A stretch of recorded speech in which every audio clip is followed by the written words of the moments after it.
On est ici de retour pour une autre capsule vidéo avec Sylvain et aujourd'hui on veut parler un peu d'éthique. Donc, autant qu'on veut éviter les scénarios où on a une équipe qui prend les devants par plusieurs points ou qui tire derrière par plusieurs points, on sait que ça va arriver quand même.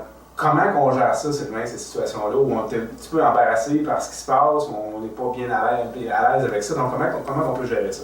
Très bonne question. Premièrement, il faut évaluer les équipes en présence. Est-ce que c'est la meilleure équipe qui joue contre la plus faible de la ligue? Là, à ce moment-là, déjà, ça annonce qu'il va peut-être avoir un débalancement au niveau du pointage. À ce moment-là, si c'est l'équipe faible qui prend les devants, ben, sa façon d'être poli envers l'autre équipe peut différer un petit peu, puisque on sait qu'ils vivent peut-être sur du temps emprunté au niveau du pointage. Tandis que si l'équipe qui est déjà forte prend les devants facilement dans le match, évidemment, on doit relaxer parce que déjà les équipes ne sont pas favorables.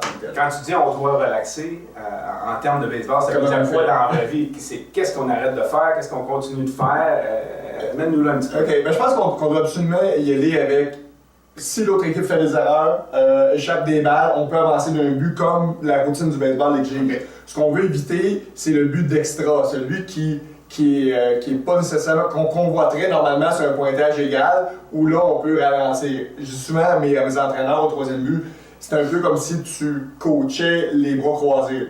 Donc, d'arriver et d'être agressif sur les vols de but, etc., ça serait quelque chose qui disparaîtrait complètement. De toute façon, il n'y a plus vraiment de signaux offensifs. Pas du tout. Pas de signaux offensifs. On essaie d'éviter probablement les vols de but, les frappes échos, etc. Dans le cas, par exemple, de balles passées, de mauvais lancers, si je comprends ce que tu dis, on continue d'avancer d'un but parce qu'on veut quand même... Un très bel exemple, c'est le receveur qui va choper une balle, puis la balle se retrouve dans l'arrêt balle derrière. Ouais. Si l'arrêt balle derrière est vraiment loin, et normalement c'est un point gratuit qui est donné, on doit avancer vers le marbre. Si cependant l'arrêt balle n'est pas tellement loin, et ça serait normalement un jeu serré vers le marbre, d'aucune façon mon coureur du troisième but devrait foncer vers le marbre. OK, parfait. Et dans tous les cas, on veut toujours respecter le sport, on veut toujours respecter la game, comme on dit. Donc, on veut éviter, on ne veut pas dire à nos frappeurs, par exemple, faites semblant de frapper ou de faire semblant de vous retirer au bâton, etc. On veut éviter ça le plus. Oui, ou ce qu'on voit souvent, c'est peut-être envoyer les frappeurs du mauvais côté de leur bâton pour faire rire de la galerie, etc. C'est toutes des manœuvres qui n'ont pas sa place dans le baseball. Puis là, c'est pas nécessairement l'autre équipe qu'on ridiculise, mais comme tu mentionnais si bien, c'est plus la partie de baseball comme telle qui en souffre. Et pour vous, les entraîneurs à la maison, vous allez vous rendre compte que dans vos ligues, certaines ligues ont des règles spécifiques par rapport à ça, par rapport à ce qu'on appelle en anglais le mercy rule, donc la règle de différence de points. Donc après un certain nombre de manches et un certain nombre de points de différence, on va arrêter la partie. Donc c'est des règles qu'on met en place justement pour essayer d'éviter ces situations-là. Et dans l'optique d'avoir ce qu'on appelle des compétitions, des matchs significatifs, donc on va avoir les deux équipes bien engagées dans leur développement. On veut s'assurer que la compétition serve au développement de l'athlète et non l'inverse. Petite question pour toi.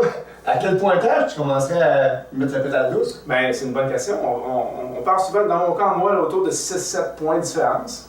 Pour moi, un peu, c'est mon range là, dans lequel j'utilise pour dire, bon, OK, on va arrêter un petit peu. Puis quand si l'autre équipe décide de revenir, ben, on continue à ce moment-là. OK. J'aime la réponse. Il faut aussi distinguer peut-être un 6-0 puis un 14-8. C'est 6 points de différence les deux, mais ça a une tendance complètement différente. À 14-8, il y a un festival offensif. Est-ce qu'on se garde une gêne parce qu'on est en train de réutiliser l'autre? Les deux équipes se tapent dessus. Là, à ce moment-là, on peut être un peu moins gêné par rapport au pointage. Très bien dit. Alors, vous allez vivre ces situations-là en autant que ça ne se produise pas trop souvent.